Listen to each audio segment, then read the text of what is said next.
Армысың тере көрермендер, Бота News YouTube каналында Самыратпен сұхбат. Бүгінгі бағдарламаның қонағы тарих пәнінің мұғалімі болған ардагер ұстазымыз Гүлшат Рамазанова. Гүлшат тәте, қош көрістік. Енді сіз осы ұлылар мекені аттанған Жамбыл ауданының келінісіз. Осы өлке тану ісін 90 би атамыздың жүріп өткен жолына бастадыңыз, е? 90 бидің тарихта рөлі қандай? 90 би атамыздың енді кішкене тереңірек бастайын, е? 90 биге қалай келгенімді. Мен жалпы хатты 4 жасында таныдым. 4 жасында кәдімгі кітапты жүгіртіп оқыттым. Кейде орысша кітаптар берсе де оқимын, бірақ түсінбейтінмін. Содан әкем мұғалім болды, үйде үлкен карта ілулі тұрады. Сол картадан Петропавлды көрсетемін шешеме.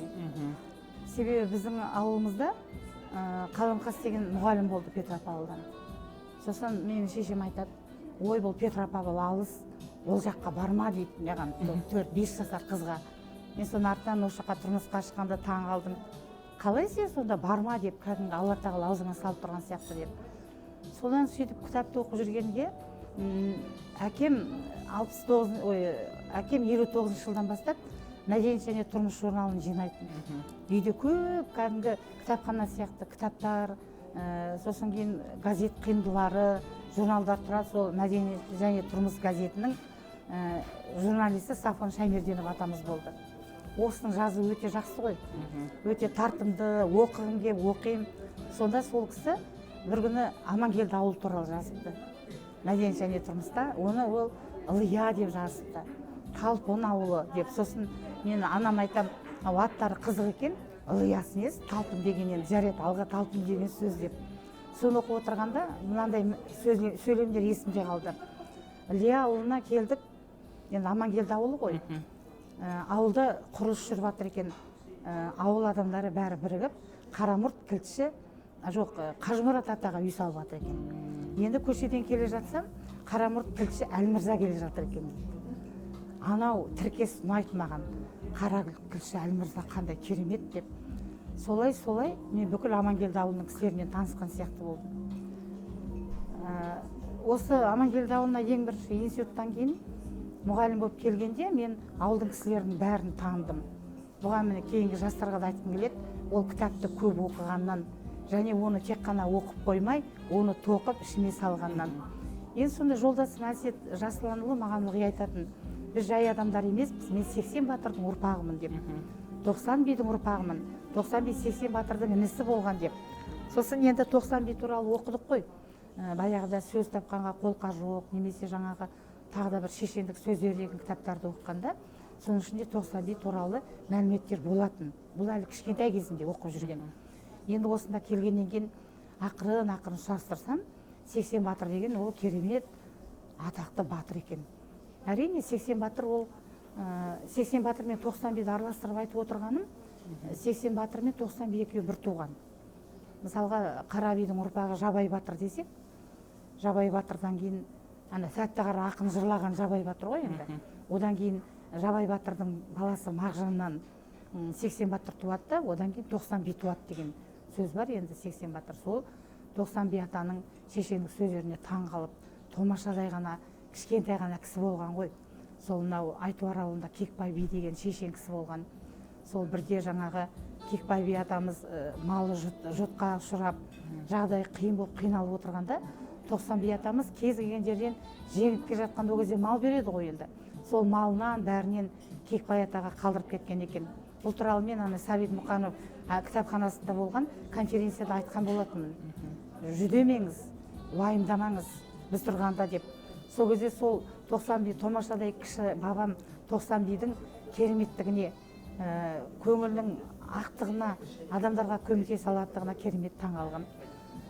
80 батырдың еліне келін болып түстім.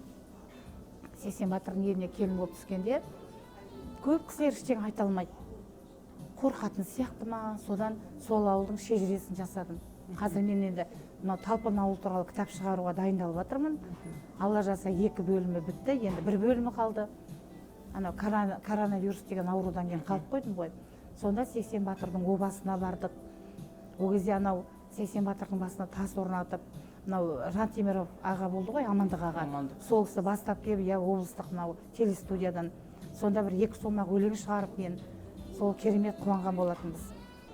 91 туралы, 80 батыр туралы баяндамалар жасадым. Қазір енді үйде бәрі сақталған. Қай жерге барсам да бұл кісілерді мен мақтан етіп жүрем. Сол кісілердің ұрпағы екенімізге. Сол енді айтатыным. Енді өзіңіз тұратын Благовещенканың байырғы атауы Жекігөл ғой. Қазір де солай аталып жүр. Бұны кейбір өлкетанушылардың айтуынша Жәкенің көлі дейді. Сол Жәке 91-ге қатысы бар ма? Иә, ол Жабай батыр ғой. Жабай батыр, иә? Жабай батыр, Жәке көл. Жабай батырдың мынау зерттеу бойынша ол кездегі батырлар ауылдар мен жайлауда, қыстауда болады ғой. Сонда біздің Жекігөл ауылында лесхоз деп атаймыз. Білетін шығарсың сен неге қарай, Талпыншаққа қарай лесхоз деген бар, өзі бір бөлімше, микрорайон сияқты. Сонда 91-дің қыстауы ғой, кешір 91-дің деппін ғой, Жабай атамыздың қыстауы болған екен. Ал жалпы біздің аталарымыздың жайлауы Ақсуатта болған екен. Ақсуат көлі Теміряздағы. Сол жаққа барып екі ортада солай жүреді екен. Жабай батырдың қыстауы болған, үйлер болған. Оны ертедегі көзі қарақты аталар көрген. Сол мен аталардың жанында көп жүрдім. Сен де мүмкін солай үлкендердің жағалаған шығарсың. Мен үлкендерді жағалап, анау келіндер басқа бір әңгімелер айтып жатқанда, мен үлкен аталардың, шежіре білетін аталардың жанында жүрдім. Сонда сол кісілер айтатын. Ал енді бұл Жабаның көлі, Жәкенің көлі. Енді жаба деген құлаққа өрескел естіледі де, Жәке деп айтады ғой. Жәкенің көлі осы Жекігөл көлі екен. Бұл туралы мен кімге де ризамын. Дастан Баймұқанов өзіміздің енді ағамыз, шежірешіміз, зерттеушіміз, осы өзі термешіміз, мақтаныш етеміз ғой Дастан ағамызды. Сол кісінің айтуы бойынша да осы Жәкенің көлі Жекігөл деп атаған екен. Бірақ ол кейін 1893 жылдары мынау переселенцы дейді ғой енді, Ресейдің Воронеж аумағынан украиндар сол жақтан келгеннен кейін Благовещение күні келдік деп Благовещенка деп атаған. Жекігөл атын әлі қайтара алмай жатырмыз. Себебі бәрі орыстанып кеткен ғой. Қаншама жыл қазақ мектебі болған жоқ, өзің де білесің. Қазақ мектебі бертінде ғана ашылды. 2000 жыл ашылды. Әлі күнге дейін біз мынау орыс мектебінің тарихшылары мен қазақ мектебінің тарихшылары қазір зейнетке шықсақ та бұл жөнінен таласып жүреміз. Олар өздерін айтады, мен өзімдікін айтам, мен тіпті бүйтіп айтам. Қазір менің отырған үйімде Жабай батырдың юртасы киіз үй болған деп айтам. Енді уақыт көрсетеді, заман өзгерсе, ауыл атаулары қайтадан келер қалпына. Менің мынау Ақтөбеде жақсы ғалым жолдасым бар. Бекарыстан Мырзабеков деген. Ол кісі енді ғұлама деп айтуыма болады. Мынау Мардан деген ақын, фамилиясын ұмытып отырмын. Бәйділдаев па, сол кісінің жазушы, зерттеуші, сол кісінің жанында болған, бүкіл қазақ ғалымдарының қасында болған. Сол біздің үйге қонаққа келді. Қонаққа келгенде ол жүргендерінде жазып жүреді, маған келіп айтты. Ой, Гүлеке деп, бір нәрсеге қатты таң қалдым. Не нәрсеге? Мынау Петропавлдан Благовещенкаға келгенше бірақ қазақ атауы болды ғой, Айымжан дегенде. Бұл не нәрсе? Қандай батырдың ұрпақтарысыңдар? Сосын айтам, ой, Беке, оның бәрі бір күндік жұмыс емес. Бұл солақай саясаттың салдары. Бәрі мен ойлаймын, осы түбінде халқымыздың тарихтары өз орнына қалпына келеді атаулар деп ойлаймын. Оған әрине көп жұмыс істеу керек. Ұрдажық болуға болмайды. Өте салауатты түрде, мәдениетті түрде қалпына келтіру керек деп ойлаймын. Жекігөліміздің аты Жекігөл деп айтамыз. Енді Қарағаш ауылының маңында Моншақ деген көл бар ғой. Сол Моншақ атамыз Қара бидің махаббаты болды дейді. Сол Моншақ апамыз жайында айтып өтсеңіз. Мен Моншақ апамыз туралы көп білмеймін. Енді Қара би атамыз айтамыз ғой, бірақ ол туралы мен ертеде естімедім, кейін кез естідім, сол Қара би атамыздың махаббаты болған екен деп. Бірақ ол тақырыпқа мен әлі қалам салған жоқпын. Мен мына жақтарда өзім әлі зерттей алмаған нәрселерім өте көп жатыр. Сондықтан ол болашақтың тірі болсақ, Алла тағала мүмкіндік берсе, ол болашақтың жұмысы деп ойлаймын. Енді осы Благовещенка ауылының маңындағы Гөлтөбе, Маманайда Қожабеген жырау, сегіз сері бабаларымыз томыры кешішті, бірақ екі есімді айтатын болсақ, жоқ, бар деп екіге бөлініп кетеміз. Бұл ненің себебі? Қожаберген жырау туралы мен Ақтөбеге халықаралық конференция болғанда, соның бір секциясында Қожаберген жырау туралы баяндама жасадым. Соны маған көп кісілер қарсы шықты. Қожаберген жырау о жақта болмаған деп. Сосын мен айтам, қалай ол болмаған? Гүлтөбе Маманайда Қожаберген жыраудың мазары бар, зираты бар. Гүлтөбе Маманай деген жер атауы бар деп. Сосын артынан осы тақырыпты зерттесем, жалпы қазақ жерінде 7 Қожаберген болған екен. Себебі Талдықорғанға барсам, олар бір Қожабергенді айтады. Қожаберген деп, біздікі деп, Ерімайды соған таңады. Енді тағы бір жақтарда тағы бар. Сол мен ойлаймын, бұның осы біздің Қожабергенді кейбіреудің мойындамай қалатын себебі, біздің жақ өзі мынау отаршылдардың қол астында көп қалдық қой. Яғни әлгі Шымкент қаласына барғанда, сол Шымкенттің жігіттері жақсы қарсы алды, азаматтары. Төрге шығарып, ой, Жалайырдың қыз екенсіз, төрге шығыңыз деп жақсы әңгімелер айтқанда, мен оларға айттым, сендер біздің солтүстікті кемсіте бермеңдер, орысша көп сөйлейсіңдер, анаудан білмейсіңдер деп. Біздің жағдайымыз сондай болған. Капитан Пресновскийдің кезінде 30 километрге дейін баруға болмаған, жол атпаған. Бұл қорлық қой мысалға. Әйімжандағы батырлар, біздің мынау 80 батыр соған қарсы соғысқан ғой енді. Пресновскийді өлтіріп, одан кейін олар өш алып 80 батырды өлтіріп, енді бар ғой, ол аңыз емес, ол шын болған нәрсе. Жаңа бір татар үйіне түсіп жүреді екен, сол үйдің әйелін сатып алып, мынау алтын көрсе періште жолдан даяды деген, кейбіреулер ақшаға, алтынға сатылып кетеді ғой. 80 батыр атамыздың қымызына у қосып берген. Сонда оның жанындағы батырлар енді бір қолдас батыр дегенді айтты. Енді Рахмет атаның, Рахметовтар деген бар талпында, соның аталары да сол 80 батырдың жанында жүрген. Сонда соның сүйегін алып келіп, жерлейміз деп біраз күрескен екен.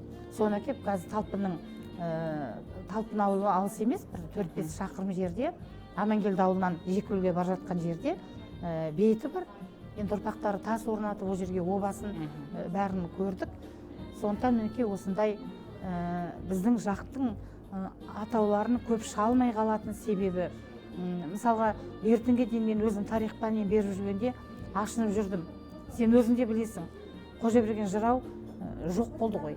Халық аны елім-ай деп сөйтіп жүрді. Ол Қожаберген жыраудың әлгі баба тілін, шығармаларын оқығанда, ол кісінің керемет тарихшы, шежіреші екенін көресің. Әрбір атауға, әрбір жерге, мына Төмен, Қорған облыстарына, мына орталық Қазақстанға бәріне сипаттама берген ғой. Кейінгі бір жылдар зейнетке шығар алдында мынандай сөз болды. Елім-ай жырының авторы Қожаберген жырау деп айтылып жүр деп. Сонда мен қатты налдым, деп айтылып жүрген нес деп. Сонда мен ойлаймын, осы бізге жаңағы тізесі батқандардың көп болғаны, тілімізге көп нұсқан келгені, өзіміздің басылып қалғанымыз, біздің азаматтардың әсіресе мынау кеңес үкіметі кезінде репрессия жылдарында сондай қанды қырғыннан еңсеміз түсіп қалғаны, осындай керемет аяулы, ардақты, атпал азаматтарымыздың тарих сахнасында жарқырап шығалмауына көп себеп болды деп мен ойлаймын. Ол содан. Енді Алладан тілеймін, қазір өздерің сияқты жастар шығып жатыр ғой. Біз сияқты енді, мен керемет әлгі көненің көзі болмасам да, қазір байқаймын, біз сияқты адамдар да азайып бара жатыр. Шақырыстарда барған уақытта мен сияқты, біз енді кейде кемпір деп айтады, кейде аруана деп атайды. Бірақ сонда осылай менің деңгейімде сөйлесе алмай қаламыз-ау кейбір аналармен, сол отбасы ошақ қасында ғана. Сондықтан ойлаймын, жастар шығады әлі, тарихты шығарады, алтынды ешқашан тот баспайды. Соны шығарады деп ойлаймын. Біздің сол аталарымыздың шығалмай қалғаны сол, зерттеудің дұрыс болмай қалғаны, біз тереңдеп зерттей алмағанымыз, архив құжат материалдарының берілмегені, міне осының бәрі кедергі болды. Одан кейін іштегі қорқыныш, әлгі қолдан жасалған жасқаншақтық ойып айтатын. Мысалға осындай хабарларға түсуге де жүрек керек. Қорқатын кісілер болады, бұл сөзді қалай айтам, ертең бірдеңе болмай ма? Ал менің мінезім сондай. Мен ол күнде сол кісілермен тарих жөнінен таласып жатқанда айтатын, мейлі ертең түрмеге жапсаңдар да айтамын деп айтатынмын. Сонда мен ойлаймын, осындай тарихты жаңарту үшін, тарихты жаңғырту үшін, дұрыс жасау үшін жүрек керек, батырлық керек, отанын сүю керек, шын тарихқа үңілу керек деп ойлаймын. Енді көркем сөздің зергері Ғабит Мүсіреповті көрдіңіз бе? Алматыда оқыдыңыз ба? Алматыда көрдім. Ғабит Мүсіреповті көрдім, Сәбит Мұқановты көрдім. Ғабит Мүсіреповті мен осыны алыстан көрдім. Енді бір студенттермен кездесулер болады ғой сондай кезде. Ал Сәбит Мұқанов атамды өте жақын көрдім. Себебі Талдықорғанда 2 мәрте герой соцтруда социалист еңбек ері Нұрмолда Алдаберенов деген менің атам бар. Ол әке жағынан туыс болады. Сол атамен, Сәбит Мұқанов атамен Мәриям апа жақсы араласты. Нұрмолда атамен Ақжарқын апа, Сәбит атамен жаңа Мәриям апа Талдықорғанға қонаққа келіп сөйлесіп. Содан кейін Сәбит Мұқанов атаның маған шығармалар керемет ұнайтын. Сол 6 жасында өмір мектебін оқып жатқанда мен мынаған қызығатынмын жас кезінде. Анам айтатынмын: "Мама, қараш, ана бүлдіргендерді қалай сипаттайды" деп. Осы бүлдіргендерді барып жесем ғой деп әлгі бүлдірген тере барғанда сипаттайды ғой. Шетіне отыра қалып, ал қызыл бүлдіргенді шөптің ішінен ашып, ал же деп сипаттағанда аузынан суымағатын. Алла тағала сол ниетіме сәйкес мені осы жаққа келін қылып әкеп, сол бүлдірген тердім ғой. Ғабит атамда шығармалары өте жақсы. Бірақ та ол кісінің былай қалай айтсам екен, Сәбит атаны көргенде ол кісі қарапайым сондай бір өзімнің атам сияқты. Ғабит атаны көргенде ол кісі тәкаппар кісі ғой. Ол кісінің былай біз соған қараймыз ғой, таяғын биткені, бір бәрі сондай бір ерекше, отырысы, сөйлеуі, кісіні қабылдауы, кісімен сөйлесуі, қасын керуі, ол кісіде ерекше талант қой. Мүмкін таланттарда сондай болады шығар. Таланттарда қарапайымдылық та болады өте, таланттарда кербездік те болады өте. Сондықтан мен ойлаймын, ол қандай кісі болмасын, оны біз жүрегімізге қабылдауымыз керек. Оларды салыстыра алмаймын, олардың екеуін де кінәлай алмаймын.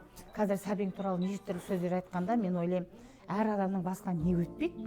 Мысалға біз өзіміз сол НКВД-ның кезінде болсақ, Самұрат, біз не соларға бағынбас бек, мүмкін бағынар едік, өлтіріп тастайды ғой. Сосын жетімдік көріп, аш-жалаңаш жүріп, қиыншылықты көргеннен кейін адам бізді солай тәрбиеледі ғой. Идеология солай болды. Байларға қарсы, байдың баласы деп. Біз түсіне алмадық, байдың баласының ішінде де кереметтер болатын. Біз түсіне алмадық, кедейдің баласының ішінде кереметтер болатын. Бізді солай тәрбиеледі. Сондықтан мен ешқайсысын кінәлағым келмеді. Налимын. Қазақты жоғары көтеру керек. Оның кінәларын, қателіктерін кешіру керек. Оның көзіне шұқып, сонымен матпаймын. Көзіне шұқып, ол сондай болған, мұндай жоқ. Сәбеңнің өмір мектебін мен білмеймін, 20 рет па, 30 рет оқыдым. Бейімбет Майлиннің кітаптарында 30 рет оқыдым. Тоймаймын ғой. Бұл нені көрсетеді? Мен енді 3-4 рет оқығаннан кейін қоюым керек қой. Жоқ, мен оған тоймаймын. Мен соның ішіне кіріп кетем. Ішінен көп тарихи мағлұматтар аламын. Не осындай жағдай? Ал енді ақындық пен әкімдікті қатар ұстаған қазақ поэзиясының жескиегі Кәкімбек Салықов жайында не дейсіз? Кәкімбек Салықовтың өзі әлгі жескек деген өлеңнің өзі оның жан дүниесінің қандай екенін көрсетеді ғой. Ол кісі енді әкім болды, оның бойындағы қаны, тектілігі ел басқаруға жарайтын болып тұр ғой. Ал оның ақындығы Алла тағала берген нәзік ақын деп ойлаймын. Өте нәзік ақын, жезгиек біздің жаққа қалай келдің деп, оның әрбір сөйлемінде бір жанашырлық байқаймын. Жылағым келеді тіпті сол өлеңді айтқан естісем. Кәкімбек Салықовпен енді мынау, мен мысалға Мұхтар Шахановтың жыр кешіне жиі баратынмын. Жаңа Бекарыстан ағам туралы айттым ғой, Мырзабеков ғұлама деп. Сол мені бүйтеді. Мен онда былай 2 хвостик қылып алам, өзім волейбол ойнадым ғой. Институттың құрама командасында белді ойыншы болдым. Сонда жаңағы жүгіріп келе жатқанда ұстап алады да маған дейді: "Жазушылар үйіне бар, қазір Мұхтар Шахановпен кездесу болады" дейді. Сонда қараш біздің қарым-қатынасымызды. Қазір мен бір балаға сен бар ақынмен кездесуге десем бармайды. Сонымен тез-тез журналда киімді ауыстырасап, жазушылар одағына Мұхтар Шахановқа бар. Мұхтар Шаханов керемет ұнайтын. Жақсы оқиды ғой өлеңді. Табиғи талант. Аха солай. Міне сондай мынау Кәкімбек Салықовпен Мұхтар Шаханов сияқты жақын бола алмадым. Ол кісі сыртта жүрді ғой енді. А Мұхтар Шахановты мен өте жақын, әрбір қимылын, қолын, мынау жестикуляция дейді ғой, қолдың қимылын, шашымен, сөзі қандай, оны өте жүрегіме жақын баладым. Бірақ та екеуінде бір деңгейде ұстаймын. Мейлі ол әкім болсын, ол ақындық қарамайды. Әкімсің ба, кеншісің ба, пол жуатын, еден жуатынсың ба, ол қарамайды. Ақындық деген Алла тағала берген, ол жарып шығады. Бірақ оны ақындықты шығару үшін жағдай керек. Оған жоқ енді мінез керек. Сосын оған шабыт керек қой. Егер сені жан жақтан адамдар түйрелеп, сенің шабытыңа былай майза сұғып жатса, сенің шабытың шықпайды. Ал енді бізде халықта сол жетіспейді. Баяғыда мысалы Біржан Салды алайық. Енді Біржан Салды Талдықорған жеріне барып, Сары ақынмен айтысып, қандай керемет. Сары да керемет ақын ғой.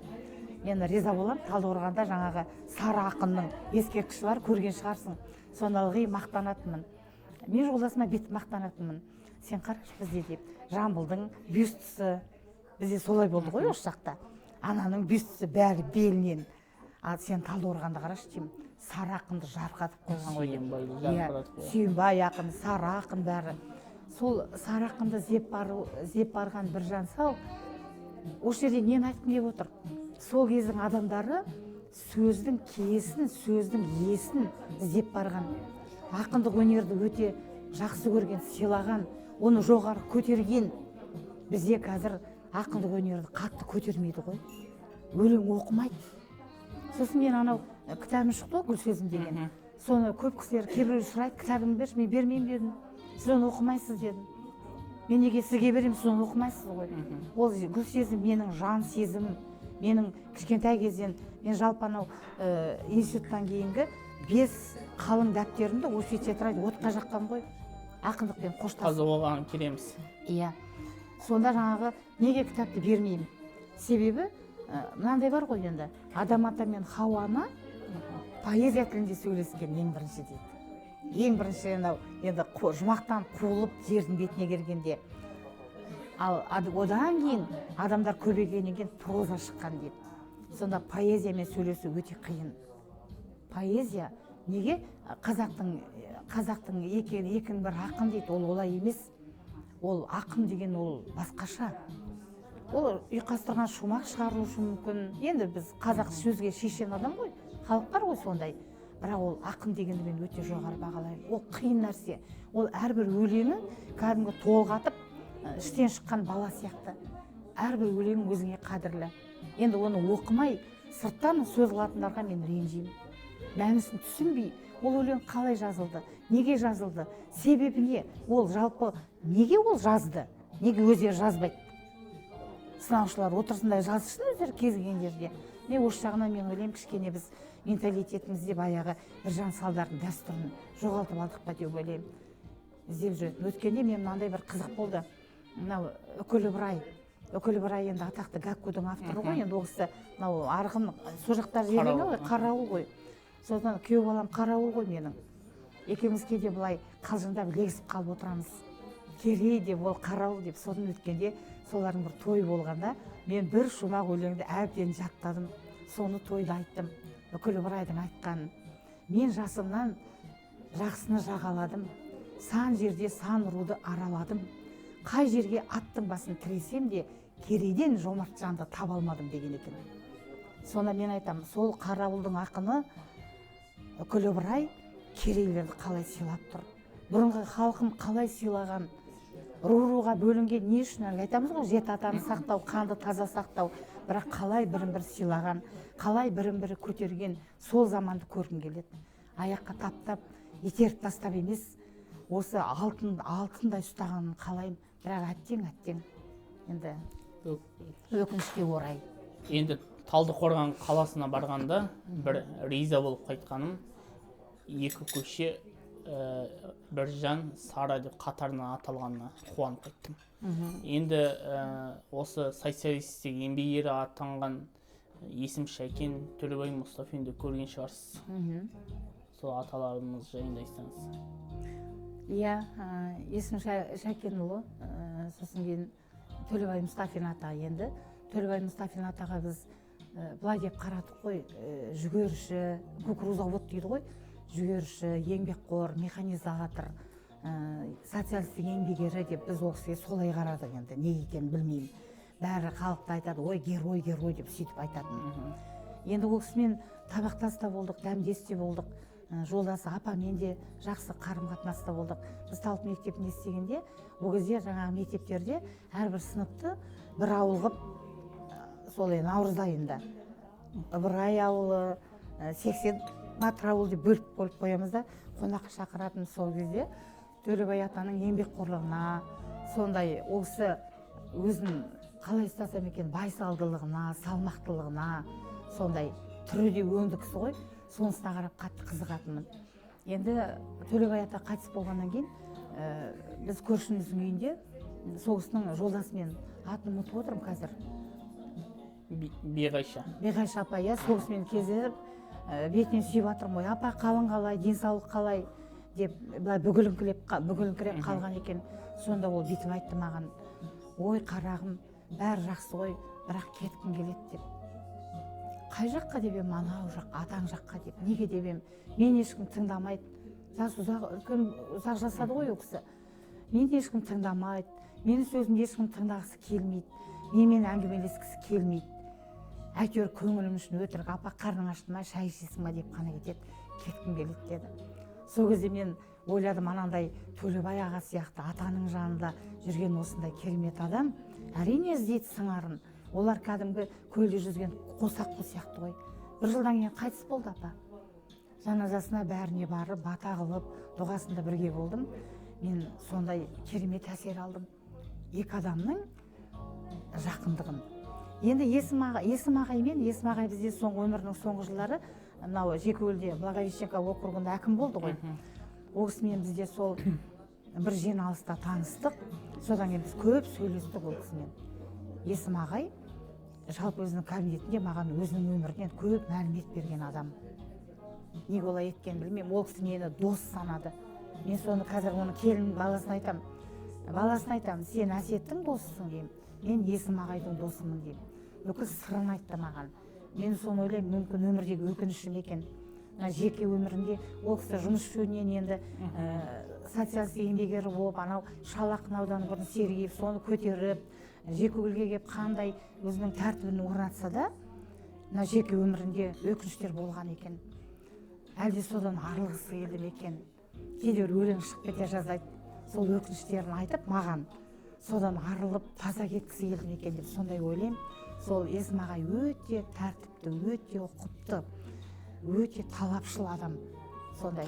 Сосын кейін екінші бір таңғалатыным, ағай қайтыс болғаннан кейін, жоқ айтпақшы, ағай қайтыс болмай тұрып, мен бір қатты қиналып жүрген кезінде Есім ағай түсіме кірді. Мен бір қатты қиналдым. Сенде де бар шығар, менде де болған, аяқтан шалатындар, сөзімді бұрмалайтын сондай кісілер болған. Бірақ мен ешқайсымен ашық күреске шығып, бейпіл ауызданып, сондай мінез көрсеткен емеспін. Мен тек қана Аллаға тапсырамын. Жалғыздың жары Құдай, ошақта жалғыз өзім жүрмін, Алла өзің қолда деп. Сол адамдардың көпшілігін Алла Тағала менің алдыма әкелді.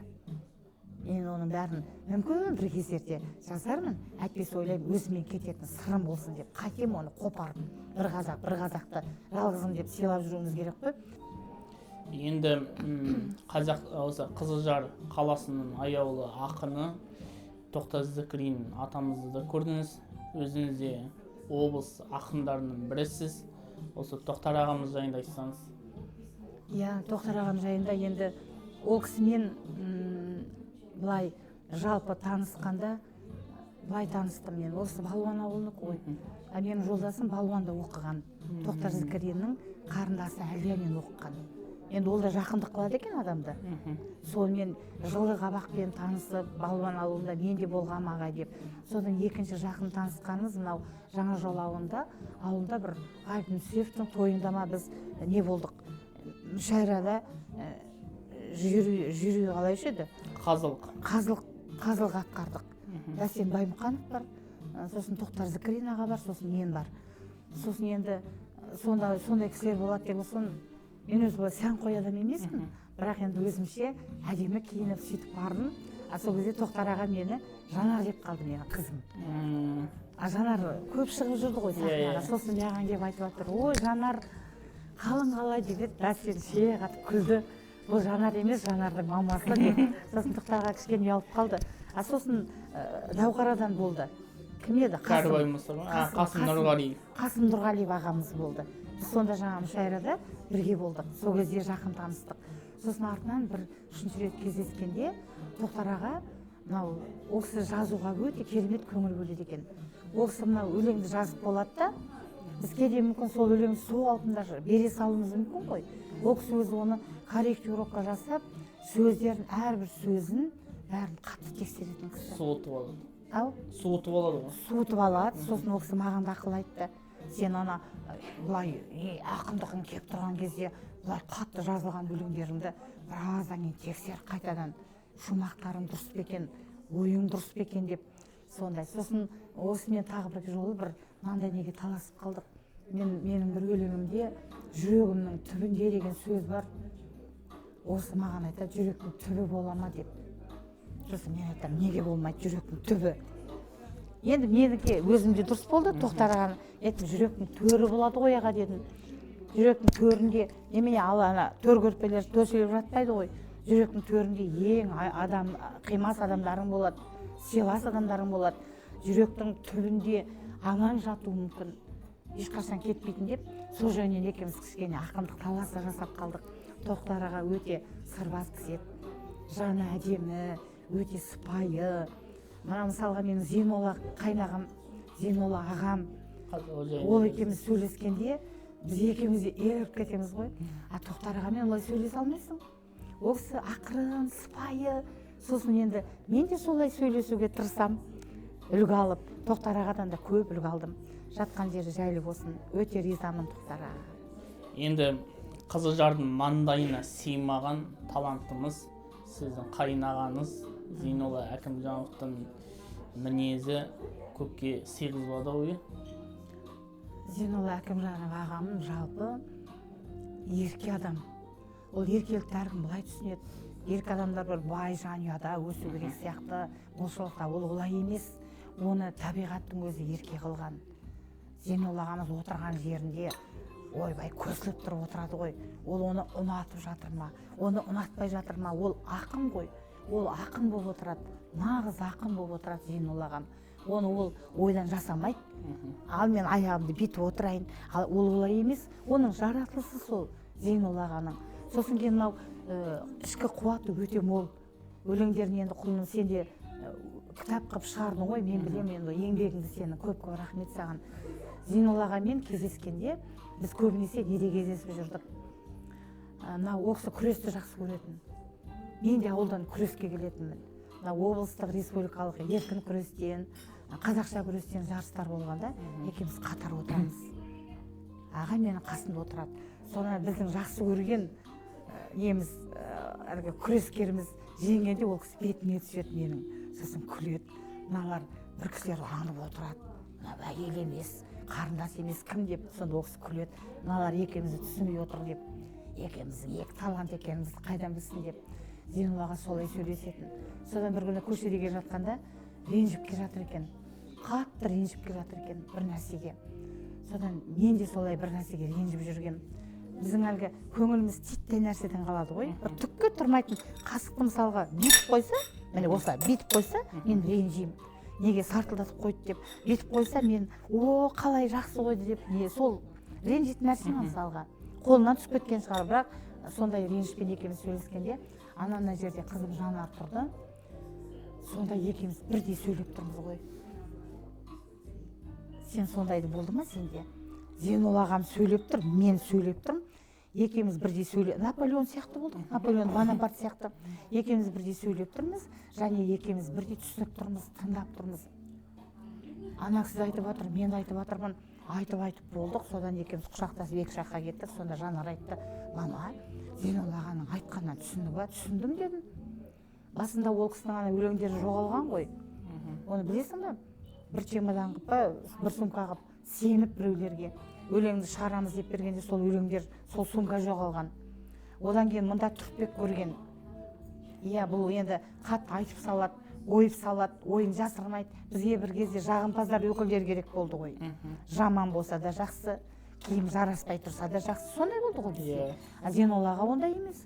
Сондықтан оны түрпектеп кішкене, иә, шетке шығарғысы келгендер болды, бірақ ағам болмады ғой. Жанарға айтам, түгел құлағымда тұр сөздері дедім. Ол да мені естіп тұр. Ол да бір қасиет шығар адамда. Ең соңғы көргенім ақындар айтысы болды. Қай жерде болды ана? Погодин театрында 2019. Аға ауырып жүрген кез. Аға ауырып жүрген кез, сосын әлгі химия алып жүрген кез деп естідім ғой. Соны сахнаға қарасам, ағам тұр екен. Бұрынғы ағам жоқ. Олпы-солпы, көңіл күй жоқ. Мен сол жерде театрдың ішінде жыладым, Самырат. Жаман жыладым. Қасымдағылар неге жылайсың? Мен айтам, мен ағаға қарап қоштасып тұрмын дедім. Мынау бұл дүниенің адам емес, ағаның құр сүлдері тұр ғой. Айналайын ағам деп солай ағаммен қоштастым. Содан кейін аға көп ұзаған жоқ, енді қайтыс болды ғой. Әруағына бас, әрқашан менің ең жақсы көретін ағаларының бірі. Өлеңде мынау қазақ поэзиясында ойып тұрып орын алатын, қаншама жыл өмірі күреспен өткен, өзін түсінбеген жандармен ол түсіндірем деп те ойламайды. Ол өзінің ойына келгенін айтады. Қабылдадың ба қабылда, қабылдамадың ба қабылдама. Ол сенің алдыңда жіп-жік ар болып жабысып саған ондай кісі емес.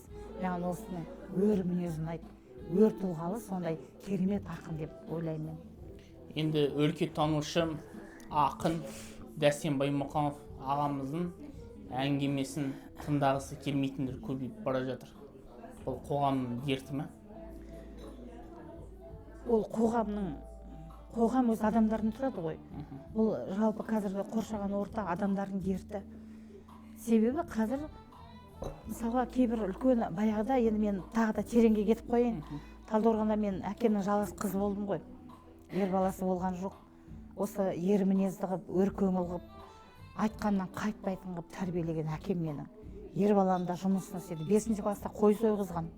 5-ші класста шөп шапқызған. Өмір бойы қой союмен болдым бертінге дейін. 30 жыл шөп шаптым. Сосын енді артынан кәрілік алады ғой, қойдым сосын енді. Балалар өсті. Сонда жаңағы әкем шақырыс қалып барады мені.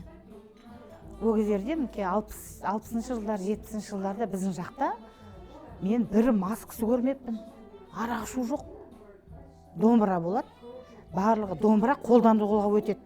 Әкем мен шешем екеуі дуэт дейді ғой, екі дауысты арыз жағасынан айтатын, әдемі айтатын. Сонда мен ана үлкендердің сөзін тыңдап отырам.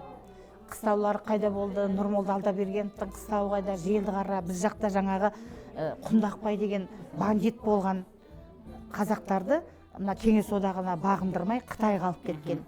Мынау революционерлерді, енді большевиктерді қырған Құндақбай деген. Сол Құндақбайдың әңгімесін айтады. Енді жалпы көп айтады тарихи әңгімелерді. Сонда мен солардың жанында отырып тыңдаймын. Ал кейін енді осы жаққа келдік, өскеннен кейін біз балаларды отырғызбайтын болдық қой. Қуатын болдық қой. Бар кет, ана бөлмеге тығылып отырыңдар деп. Неге? Себебі біздің заманымыз емес, менталитетіміз өзгерді. Ортаға әлгі көк мойын шынылар келді. Онан ішіп босатқан адамдар аузына не келсе соны айтатын болды. Қайдағы батырлық? Мен мысалға ойлайтын 80 батыр туралы, 90 туралы айтса екен десем, жоқ. Басқа әңгіме. Одан кейін ұрыс талас басталады, арасында боқтық болып қалады. Сосын енді балаларды әрине отырғызбаймыз. Жасынан бойына әңгімені тыңдап, соны құлағына сіңіріп үйренбеген бала ол сөз тыңдамайды. Енді кейде сондай Дәстен ағамыз сияқты тағы да басқа мен өзім де көп сөйлеймін. Мен айтып жүрмін ғой сендерге 24 сағат сөйлей алам деп. Сенесіңдер ме десең, оқушылар айтады, сенеміз тәте дейді. Оны мылжың деп ойлайды. Той, мынау мылжыңдап, ол жаңағы бізде былай, қазір адам екінші бір адамның жан дүниесіне үңілмейді. Көзіне қарамайды. Мен сабаққа, білмеймін сендердің сыныпта болды ма, сабаққа кіргенде мен бірінші алдында отырған 25 баланың көзіне қарап шығам, сонда 4 баланың көзінде мұң тұрады. Мен сосын ойлаймын, бұның әкесі түнімен ұйқы бермеген шығар ішіп. Шешесі ренжіткен шығар, жейтін тамақ болмаған шығар, мүмкін. Бір үйде бәрі толып тұр деп, екінші үйде болмай қалуы мүмкін ғой. Сол 4 баладан сабақ сұрамаймын. сосын кейде болды бір ұйықтап қалатын балалар болды соңғы партада. Мен оны түсінбеймін. Осы сабақ беру барысында бір жаққа кетіп бара жатқан сияқтымын, бірақ мен соларды тәрбиеге келе жатырмын. Неге тыңдамайды дегеннен. Сабақ беру барысында балалар ұйықтап қалғанда мен бүйтіп ойлаймын. Мен 40 жыл сабақ бергенде бір оқушы шулаған емес. Рас па осы? Рас. Білесің ғой. Бір оқушы шуламайды, бәрі табынып отырады, соңғылар ұйықтайды. Сонда маған қыздар айтады, тәте, ана ұйықтап жатыр, ұйықтасын деймін. Ұйықтасын, келесі сабаққа жақсы барады. Физика мен химиядан жақсы түсінеді. Деп сондай болды ғой. Сонда жаңағы бұл ана мылжыңнан шығады ғой. Біздің кішкентай балаларымыз қазіргі ұрпақ тіпті телефонный ұрпақ келді ғой. Сөздің қуатын түсінбейді. Сөздің киелі екенін, мынау мысалға осы біздің сөйлеген сөздерімізді тыңдап отырса, қазақтың қандай керемет сөздер шығып жатыр аузымыздан. Сол сөздердің көп қолданылмайтын сөздер шығып жатады, міне соның барлығы осы адамдарды бүлдірді. Сосын енді Дәстен ағамыз да арқалы ақын ғой. Ол термеші. Мен 80 жылдарды білем. Дәстен тамада болады деген тойға, сол Дәстеннің тамадалығын көру үшін баратымыз. Әдейі. Ол тойды керемет жүргізеді. Ол тойда тәртіп болады. Оның сөздері керемет. Сонда сол қазіргілер солай ойлайды. Өзінің қатарлары да түсінбеуі мүмкін. Өзінің қатар неге түсінбейді? Ол соны ылғи айтады ғой. Сосын олар бүйтіп ойлайды, ол ылғи айта береді деп ойлайды. Енді ол жерде басқа жаңа адамдар отырады ғой. Осы сол адамдар үшін айтады. Терең сөйлесі келеді. Ар жақтан суыртпақтап алып шыққысы келеді. Бірақ соны адамдар түсінбейді. Сөз тыңдайтын, оған ой жүгіртетін адам аз негізі. Мен кейде тілек бергенде айтам ғой, адамның өмірі қамшының сабындай деп. Кейде сол қамшының сабы ортасынан сынады, адам кетіп қояды. Біздің қамшының сабы керіліп жатыр ғой күн сайын. Оны әдеби тілде айтады, адамдар түсінбейді, ертең өлем-ау деген. Мысалға мен осы қазіргі 60-70-ге келгендер не жасап жатады ғой, туған күн жасап. Мен ойлаймын, ол не керек ондай туған күн? Сен қай жаққа бара жатырсың? 50-ге дейін жарайды енді. Жас болдың. 50-ден кейін сен ары қарай білесің ғой қайда бара жатқаныңды. Қандай аялдама сені күтіп тұрғанын. Сондықтан менің енді сондай қызық көзқарастарым бар. Дәстен ағаңда енді ойлаймын, осы ештеңеге бой бермей, ары қарай да жарыққа жүре берсе екен, табылады тыңдайтын кісілері, табылады өзінің ортасы, мейлі екі адам тыңдасын деп ойлаймын. Творчестволық жеміс тілеймін, жақсы болсын. Бар жерде атсалысып жүреді. Әмин. Енді мынау шығармашылық демекші, өнердің есігін ашпай жатып опат болған енді сіздің қызыңыз, біздің шешеміздей Назгүл Өтенова ақын жайлы не айтасыз? Назгүл Өтенованы ең бірінші мен сырттай білдім. Естідім, Дәстен Баймұқанов ақындыққа баулып жүр. Айтыс ақыны қылайын деп жүр деп естідім. Содан кейін Назгүлдің өлеңдері ауыл арайында жарияланды. Оны оқыдым, өте ойлы, өткір ойлы. Бірақ біз таныс болған жоқпыз. Сөйтсем, ол да мені сыртымнан оқып жүр екен. Содан бір күні анау Талпынға баратын аялдама бар ғой, остановка. Соның жанына келсем, бір қарапайым киінген қыз батар күнге қарап, теріс қарап отыр аялдаманың артында. Мен барып тұрдым. Сосын бірақ ол тұрды, қасыма келді. Сосын мен бүйтіп ойладым, мынау Назгүл ғой деп. Танысқан жоқпыз. Мынау Назгүл ғой деп ойладым. Бұлай бір түрлі. Білмеймін, оның жанары айтып тұр ма, бір денесі айтып тұр ма, телепатия болып тұр ма, білмеймін. Содан ол кісі маған бүй деді. Сен Назгүлсің ғой дедім. Сонда маған айтты, сіз Гүлшат тәтесіз ғой деді. Содан екеуміз құшақтастық. Сол жерде құшақтасып, сонда бүйтіп айтты. Машина келмей-ақ қойса екен кететін деп. Екеуміз де сөйтіп ойлап тұрмыз. Енді азар болса кейін қайтармыз, қараңғы болып кетсе деп. Бірақ бір машиналар келді де, екеуміз мініп кеттік. Солай таныстық. Назгүлге арналған өлең бар, кітап бар. Енді жыл сайын ақындар мүшәйрасын өткізіп тұрамыз деп еді. Заман қиын ғой қазір. Енді мүшәйра өткізілді. Бірақ енді мен білмеймін, Назгүл өзімнің жүрегімнің төрінде қалған манағы айтпақшы. Жақсы көретін сондай ерекше адам. не еді, ол қарапайым еді. Былай масқара боянып, әдемі киініп, алтындағы жүрмейтін. Ол қалай жүргісі келеді, солай жүретін. Өте қарапайым қыз еді. Енді толқыннан толқын туады, толқында толқын қуады, асығып қайда барады, көлекен оның тұрағы деп сіздің бір бәйшешектер антологиясына кіргізген өлеңдеріңізді бір оқыған едік. Сол ұжымдық жинаққа кірген ақын қыздар жайында айтсаңыз. Енді ол жерде өзі аяқ астынан болған сияқты болды. Тез біздің өлеңдерімізді жинап, білмеймін, сол бір тапсырма болды ма, облыс ақын қыздарының өлеңдерін жинау, немесе бір іс-шараға байланысты болды ма, тез етіп, жанталасып, жинап бізді шақырды осында. Онда Бибіжар деген Буденовканың қызының өлеңі болды. Бізден сол мен болдым, сол болды. Сосын кейін мынау химия биология факультетінде жұмыс істейтін Гүлсім Аубакирова болды. Мен танитындар. Сосын Жадыра Кокееваның өлеңдері болды. Біз не болды ғой, дөңгелек үстел болғанда бірге болып сол жерде таныстық. Сосын кім болды? Зейнол ағаның қызы болды, Асыл. Соған кірген өлеңім ғой, толқыннан Мағжан Жұмабаевқа бәріміз ғашықпыз ғой. Мағжанның көзі, Мағжанның бұйра шашы, толқыннан толқын туады. Қалай еді сосын кейін? Толқынды толқын қуады. Мен арғай жалғастырдым. Ана екеуін алдым ағадан. Ешқайда шығып кете алмас, теңіз ғой оның тұрағы. Аға мен іні жарысар, толқын мен толқын жарысар. Ұмытып қаппын. Қашса да үлкен аға мен іні алысар, қашса да үлкен толқының кішісі емес қалысар. Толқын болып кеткім келеді, осмет маған керегі, білсем ау шіркін жеткенде, білсем ау қуып жеткенде, толқынға толқын не деді деген сондай. Енді толқын мен толқын сөйлесе алмайды. Мүмкін олар сөйлесе алады шығар.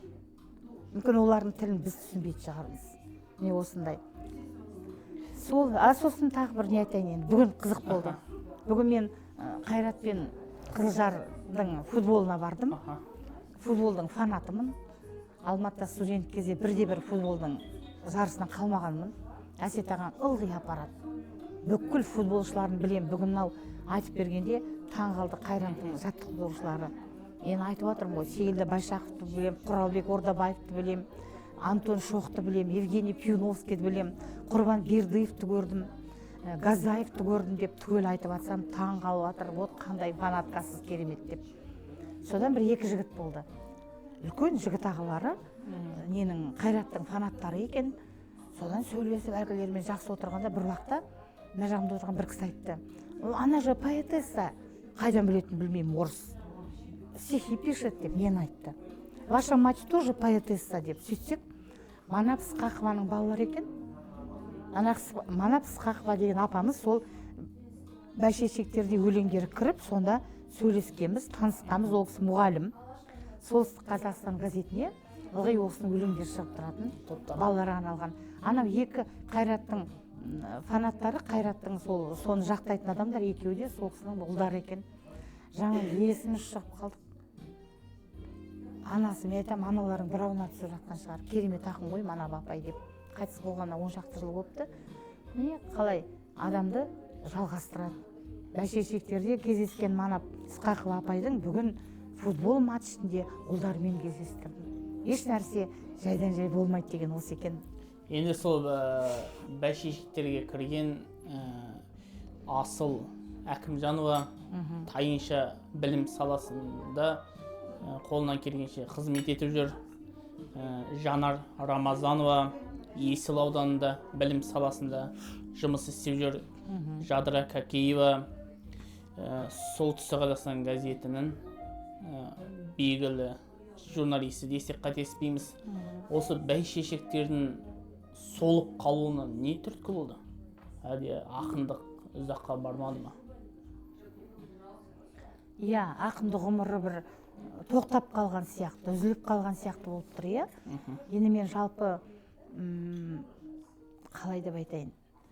Бізде мысалға мен прозамен айналсам ғой. Прозамен айналсам, ой, миымда көп кітаптар жатыр. Әрқайсысын бастап қойғам. 40 жылдық мұғалімдікке арналған ұстаздық дастан деген кітабы жатыр. Бүкіл өзінің сабақ берген оқушылар кіргізгім келеді ішіне. Арманым. Аллаға айтам, сен, Алла тағала сен бересің маған мүмкіндікті деп. Енді мен жеңе алмаймын ғой оны. Алып кетемін десе алып кетеді ғой. Ұстаздық дастан бір жатыр. Сосын кейін Талпынымның тағдыры 2 жатыр. Кітап шығарайын деп жатырмын. 80 батыр 3-ші тұр. Поэмада шығарып қойғым 80 батырға. Одан кейін тағы сол сияқты көп бар, әңгімелер бар көп. Енеме арналған, әйел тағдыры дегендер. Сонда енді мен айтайын, әйел адамға творчествомен, шығармашылықпен айналысудың қиын екен. Маған бір керемет шабыт келеді. Ой, өзі бір шабыт бар ғой. Мынау ағаштың жапырағынан да келеді. Мен осында да Манаш Қозыбаевта оқыдым ғой, қазақ тілі әдебиетін қызыл дипломға бітірдім ғой, 2-шін оқып. Дәлелдедім мен. Алматыда тарих факультетін қызыл дипломға бітірдім Каспийде. Пәленбай жыл өткеннен кейін мен өзіме өзім айттым. Білімің қандай екен? Мүмкін мен анда өтірік алған шығармын деп, мен Манаш Қозыбаевты қызыл дипломмен бітірдім. Сонда мен өзім Гүлшатқа дәлелдеп шығардым.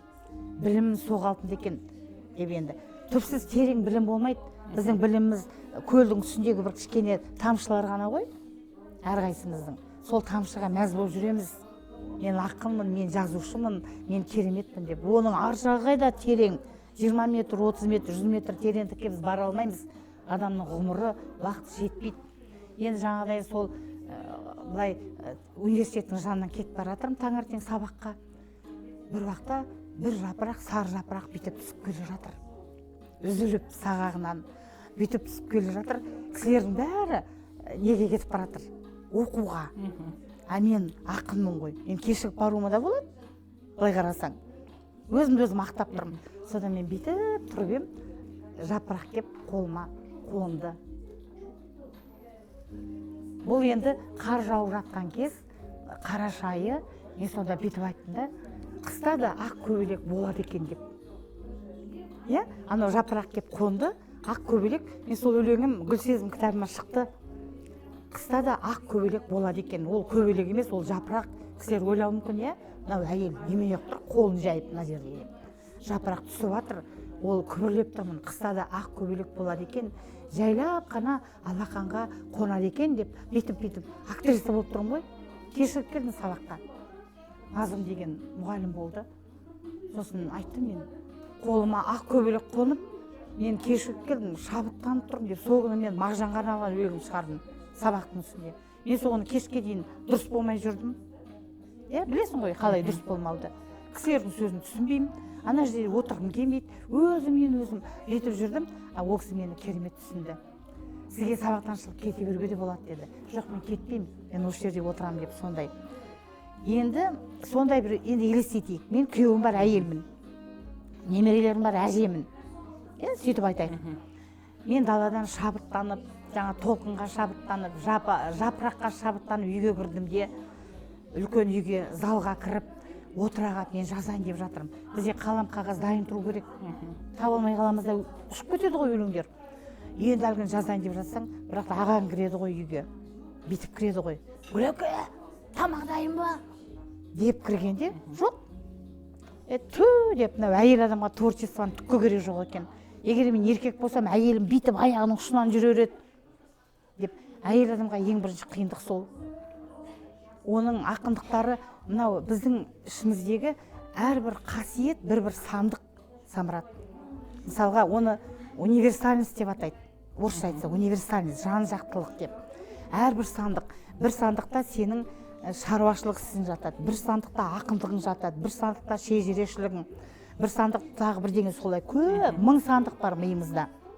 Сен соның ішінен кейде өзіңде инновация бойынша бір жаңалықтар тауып аласың, иә?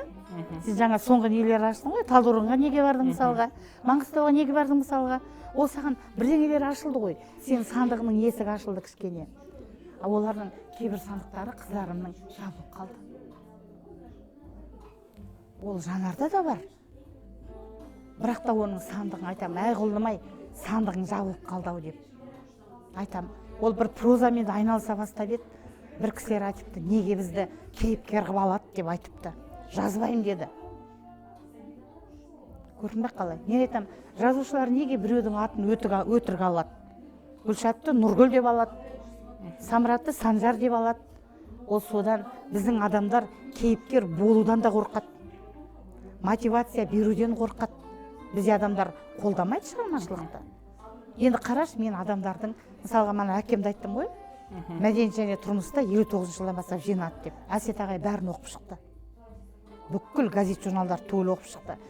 Қазір біз жалынамыз, иә, солтүстік қазақы жазылыңдаршы деп. Осы бұл сұмдық қой.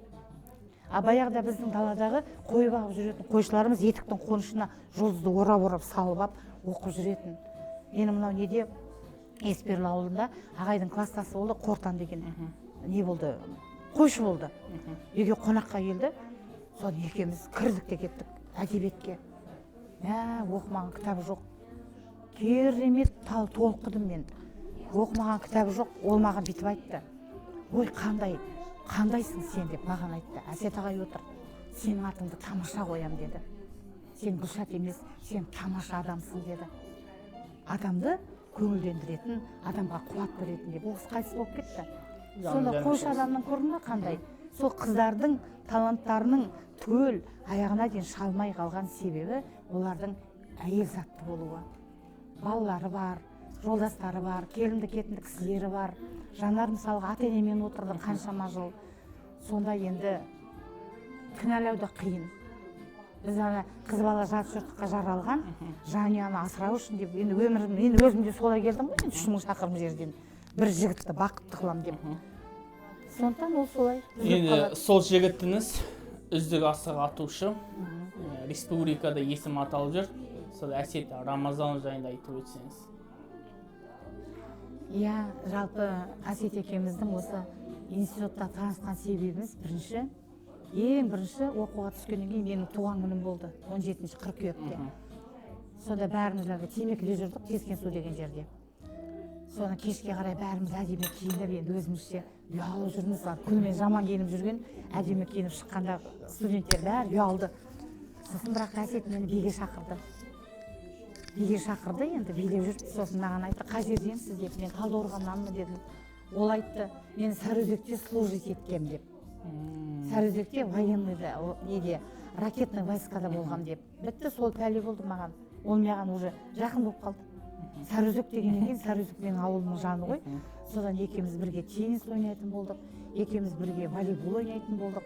Содан біз енді қосылдық. Сонда енді Әсеттің кейін асық ойнап, мінекей ол мен оған кейде айтам, кейде бүйтіп айтам енді. Жақсы әйел жаман еркекті төрге сүйрейді, жаман әйел жақсы еркекті көрге сүйрейді деп. Мен өзімді оған айтам, түсінсін деп. Ер адамдар көп мән бермейді ғой. Сен менің арқамда Әсетке ойна, 80 жасқа дейін ойнатам, халықаралық аренаға шық деп, ақшасын беріп, киімдерін өтектеп, салып, батамды беріп жарысқа жіберем. Жеңілсең де ойна деп. Бірақ ол жеңіп келеді. Сонда асықты күшті ойнайтын. Енді Әсетте менімен бірге 40 жыл екеуміз мұғалім болдық. Мінезі енді сабырлы, ол тұйықтау кісі. Екі адамды бірге қоспайды ғой. Мен ойымды ашық айтатын, солай ледокол сияқты жарып жүретін адаммын. Ол үндемей жүретін адам. Және ол ракетный войскада начальник секретной части дейді. Сондай болыпты. Олар қол қояды ғой, ешкімге айтпаймын деп. Сол қалғаны оның психологиясында. Енді осы Әсет ағаң туралы бір қатты өкінішім бар. Әсет ағаң керемет суретші ғой. Институтта ол жаңағы факультеттің бүкіл зал дейді ғой, соны оформить етіп, бүкіл институттар арасында біздің тарих факультеті бірінші орын алған. Кез келген сурет салады, әдемі салады. Осы суретті ол жалғастырмады. Мен оған айттым, мольберт әперейін, бояулар бәрін әперейін. Сен кет қаңғып, тауға барасың ба, ағаштың ішіне барасың ба деп, ол сонысы ішінде кетті. Анағы ақын қыздарымыздың ақындығы қалай сандық жабылып қалса, Әсет ағайдың сандығы жабылып қалды, оны жапқан мен емес. Өзі кінәлі, ұмтылмаған сондай. Әйтпесе ешқандай не жоқ еді. Керемет салады суретті. Сол, енді екеумізмен 46 жыл болды. Аман есен Алла бірге келе жатырмыз енді. Енді сіздердің іздеріңізді басып келе жатқан біздің толқынға көңіліңіз тола ма?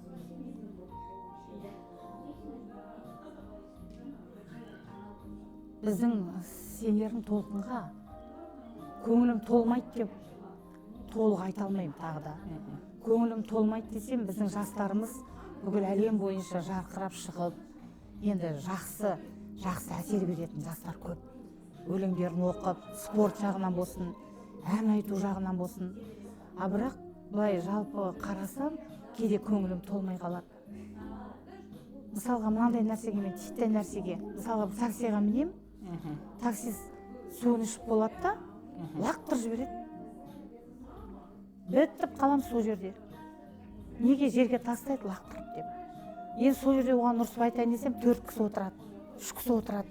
Тағы ойлаймын, анаған ұрыссам, тағы бедел түсіп қалады-ау деп. Міне осындай. Бұл мен кішкентай ғана мысалды айтып отырмын. Не болмаса автобусқа кіресің, үлкен кісілер тұрады, дірілдеп қалшылдап. Кішкентайлар орын бермейді. Мен мысалға 70-ге апа кірсе, атып тұрып орын берем. Себебі одан кішімін ғой, мен 3 жас болсам да. Немесе бір сумкасын көтере алмай жатқан кісі болса, мен соған көмектесем, себебі ол ауыр ғой. Неге жастар бір-бірінің ауырлығын көтеріп, бір-біріне кешіріммен қарап, үлкен адамды неге сыйламайды, амандасу білмейді. Қазір мына біз осы Петропавл қаласында мынандай не бастадық, кәрілер танымайтын қазақша амандасайық деп. Остановкада отырамыз ғой, сәлеметсіз ба деп. Сосын ана кісі айтады, сізді танымайсыз, бірақ затыңыз қазақ қой, қазақша амандасайық. Соны автобуста да осы былай бізде кетіп жатыр ақырын инерция болып, қазақша амандасайық ең құрмағанда деп. Сондықтан мен ортада тұрмын да, мынау зигзаг, біресе көңілім толып кетеді, біресе көңілім толмай қалады, біресе толып кетеді. Енді ол жалпы осы тәрбие мәселесінде мен мынау неге білім беру саласындағы көп нәрселерге ренжимін. Ол бір үлкен тақырып. Біздің сабақ берген мұғалімдер, біздің оқыған оқулықтар, мен мысалы тарих бойынша, облыс бойынша көп көмектестім бір жылдары. Звондайды, көмектесіңізші деп, осы қалаға да келіп көмектестім. Сонда тарих параграфтың соңындағы сұрақтарға өте қиын жауап беру. Ана балаларым, мен үйретіп отырған балаларым жылап отырады, себебі ол түсініксіз. Сосын мынандай нәрсеге ренжідім. Бір өлең тыңдадым, өлең оқыдым, қай не екенін ұмытып қалдым мен. Мен апамды да тыңдамаймын, мен атамды да тыңдамаймын деген. Сондай өлең жазуға бола ма екен? Ол сұмдық өлең ғой, ол тыңдамаймын нес? Олай үйретпеу керек. Сосын бір өлең бар еді ғой, жаз атамның ауылына барып едім қыдырып. Сонда бір қыз бүйтіп айтып тұр, мен ауылға барғым келмейді, апамды мен сағынған жоқпын деген өлең айтып отыр. Міне осындай титтей нәрселер тәрбиені бұзады. Ол неге сағынбайды апасын? Қазір жайда туыспен туыс араласпайды, бауырмен бауыр қараспайды біріне бірі. Жайда алшақтап жатыр адамдар. Бірін бірі іздеп баяғыда өліп тұратын бір әңгіме бар ғой, әлгі алдындағы жаудан қашқанда әйел баласын лақтырып жіберіп, бауырын алыпты. Баланы тауып алам, бауырдығын тауып береді деп. Сол бір менталитетте неге айырылып қалдық? Кім береді бауырды? Бір не болды? Өмірімде мынандай оқиға болды. Ағасы мен қарындастары бірінен бірі араласпай қалды. Анау аналарды жамандайды, мына бірге туған, бір анадан туған. Содан қарындасының күйеуі қайтыс болғанда бізді шақырды ағаң екеумізді. Содан мен уағыз айттым ғой, туыстық туралы. Көрші табылады. Қай жерге барсаң, жаман көрші болсын, жақсы көрші болсын, көрші табылады. Құрбы табылады. Бәрі табылады, туыс табылмайды. Мынау 362 тамырының ішіндегі қан туысында ғана болады. Сенің бір анадан шыққан адам қалай бірімен бірі араз болуға болады деп сондай көп сөйледім. Сонда маған ана қыз айтты, келіншек, тәте, мен сізді түсіндім деді. Қазір араласады. Соны имамға айттым, мен бір жанұяны дұрыстадым. Сол сияқты туыс пен туысты қан қосады ғой. Қалай қанды сатуға болады? Жарайды енді, подружкаңды ауыстырып атасың, құрбы құрдасыңды, көршіңді ауыстырып атасың. Ол ештеңе емес. Туысты қалай ауыстыруға болады? Міне бізден осы кетіп баратыр сырғанап. Сосын мынау не деген патриотизм деген, мен өз елімнің патриотымын ғой. Былтыр Бұғараға, Самарқандқа бардым, Ташкентке бардым. Енді бір орта ғасырға кіріп кеткен сияқты болды. Керемет енді. Тазалықтары, сыйлаулары, киім киістері керемет. Көп адамдармен таныстым, бір генералмен таныстым. Сонда жаңағы содан келе жатқанда, ана Қазақстанның шекарасына өттік қой. Соны мен уайымдап келе жаттым. Астана қалай әсер етеді екен енді маған деп. Астана бәрінен күшті әсер етті.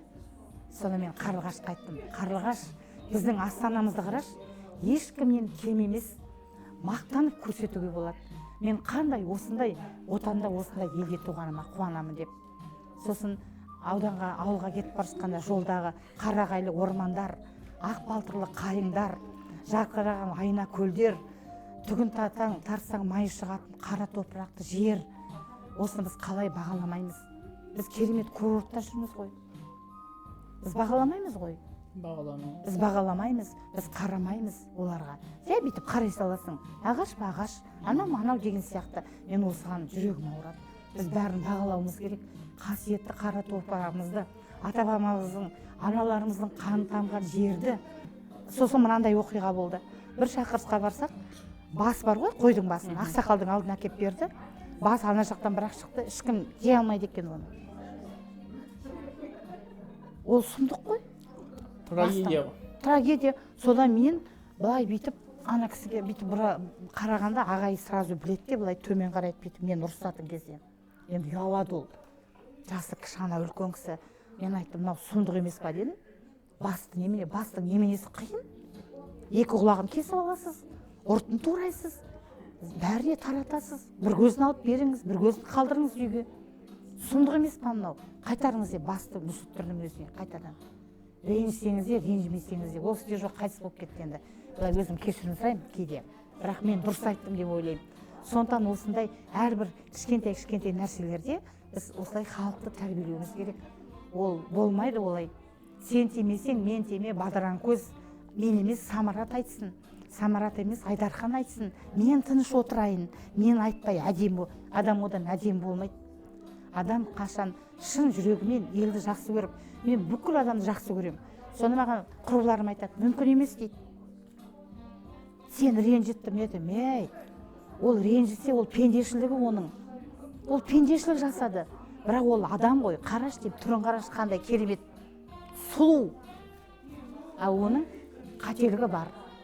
Мысалы, менде де бар қателік, сенде де бар қателік. Енді отырайық бір-бірімізді жек көріп. Адам баласын, сосын бір орыстың әйелі маған бірде бүйтіп айтады. Енді колонкада бәріне ақыл үйрете берем ғой. Ақыл үйрете берем, ауырып тұрса емдеймін, өз арасында кісемдеймін ғой, білесің. Ауырып тұрса емдеймін, ақылымды айтамын. Соны маған бір адам бүйтіп айтты. Вы интересная деп. Почему вы такая? Сонда вы знаете, потому что я люблю не одного человека, я люблю человечество дедім. А человечествоға бәрі жатады. Бар пәле, біз біреуден мін іздейміз, өз қатемізді тексеруіміз керек. Өз қатемізді өзіміз түзесек, әлгі сен лаулап от болып жанбасаң, мен от болып лаулап жанбасам, балалар от болып жанбаса, қайдан келеді? Махаббат қайдан келеді? Өмірді ұстап тұрған махаббат. Мен мысалға Самарат, сен айттың Тәтей сөйлесек деп, менің саған деген ұстаздық махаббатым. Мен тілеймін саған әрқашан. Жұмысы жақсы жүрсе екен, ойларын ашық айтса екен, бүкіл елге танымал болғанда, ой бәрі, ой Самарат күшті деп емес. Сенің адамгершілік кәдімгі мықты мінезің халыққа танымал болса екен, тәрбие болса екен біреуге деп, солай мен тілегім сондай тілекте жүрем. Бәрі жақсы болса екен деп. Ешкімді қызғанбаймын. Енді адамды берген жауабына емес, сұрағына қарап бағалаймыз ба? Бүгінгі сұрақтар көңіліңізден шықты ма? Сұрақтар көңіліме шықты. Әрине көңіліме шықты. Қандай жас адамдарды айттық. Толқып, олар туралы әлі жазуға болады. Мен осылар мүмкін жазу керек шығар. Жаңа Тоқтар ағамыз туралы, Зейнол ағамыз туралы, Дәстен ағамыз туралы тағы да бір ойлар салды. Жақсы. Мен өзім түсіндім, жайлып кетпеу керек екен. Жинақталып, бүгінгі еркін тақырыптың ерекшелігі, мен не айтатынды білмей келгем. Маған сол ұнады. Бұл инновация жаңадан шыққан. Мен мысалға сен сұрақтар берсең, қай жыл тудың, андай немене, менің білесің, марапаттарым жетіп жатыр. Бәрінен алған, о жағынан менде ешқандай не жоқ. Және мен оған мақтанбаймын да. Бәрі қалады ғой соңында. Оны сосын мені мынандай нәрсе ойландырады. Мысалы бір ата-аналар жүреді ғой, керемет болып, балам сондай, мұндай деп. Соны мен бүйтіп ойлаймын, бала әке-шешесінің жолын жалғастыра алу керек. Қаншама балалар бізде әке-шешенің жолын жалғастыра алмайды. Шашылып қалып ғой. Солай мен де Алладан сұраймын. Менің жиған тергенім, жинаған шежірем, жинаған жазғандарым бәрі ұрпағыма аманат болса екен. Бәрі жерде қалмас екен деп. Бірақ оны Алла біледі. Қалай болатынын оны Алла біледі. Бірақ Алладан тілейміз. Бәрі жерде қалмас екен. Бұл бүгінгі мына еркін тақырыптан көп ғибрат алдым. Қанша өмір сүрсең, сонша үйрену керек. Біздің білгеніміз аз ғой. Бұрынғы адамдар, Сократтың өзі айтқан ғой. Ұлы философ, мен түк білмеймін деп. Сонда айтады, қалай ол түк білмейді? Енді маған мысалға кейде бір қыздар айтады, тәте, сіз живая энциклопедия, сіз білмейтін жоқ қой дейтін. Ой, менің білетінім 2-ақ пайыз деймін. Білмейтінім 98%. Оған ғұмырым жетпейді деп. Бірақ бүгінгі мынау жақсы сөйлесуде маған жақсы әсер қалдырды. Бір ойлар түсіп жатыр да. Жаңа бір идеялар келіп жатыр басыма. Сосын мен анау мінезімде сондай ғой, былай ақырын, майысып сөйлесе алмайды екен. Қатты соны жолдасым айтады, сен неге бүйтіп келдің? Мен болмайды, сондай бірдеңе ұстап тұрады, сөйле деп. Сол ұстап көп рахмет. Осындай еркін тақырып өткізгенге, ойымызды ашық айтқанға, айтатын нәрсе әлі көп. Алла тағала мынау сендерге шығармашылық жұмыс тілеймін, шабыт тілеймін. Әрқашан қолдаушылар, сендердің сөздеріңді, айтқан сөздеріңді түсінетіндер көп болсын. Анау Дәстен ағамыздың да ол да бір түпсіз терең теңіз ғой. Оның түбіне жете алмаймыз, ол өзі жете алмайды түбіне. Әйтеуір бетінде ол да қалқып жүр. Сол бәріне шығармашылық жеміс еңбек тілеймін. Біздің осы Қазақстанымыз гүлдене берсін. Оның ішінде солтүстік Қазақстан облысы гүлденіп, керемет ойлаған ойымызға жетейік. Жастарымыз ақылды болсын, білімді болсын, біліммен жеңсін. Мынау қазақтық салт дәстүрімізден айырылып қалмайық. Оны ары қарай жалғастырайық. Сендерге аманат, жастарға. Аман болыңдар. Салиқалы әңгімеңіз үшін көп рахмет. Келесі кездескенше сау саламатта болайық.